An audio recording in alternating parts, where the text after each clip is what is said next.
पुण्याला जायचं ठरलं आणि आयुष्याने ट्रेनमध्ये बसवलं.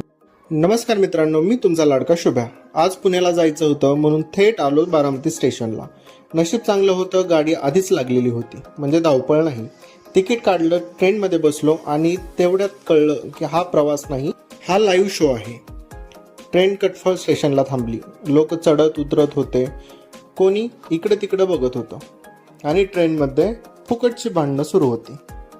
ट्रेनमधली भांडणं तर पूर्ण थिएटर मोडमध्ये सुरू होती. हे सगळे एन्जॉय करत करत कधी पुणे स्टेशन आलं हे कळलंच नाही.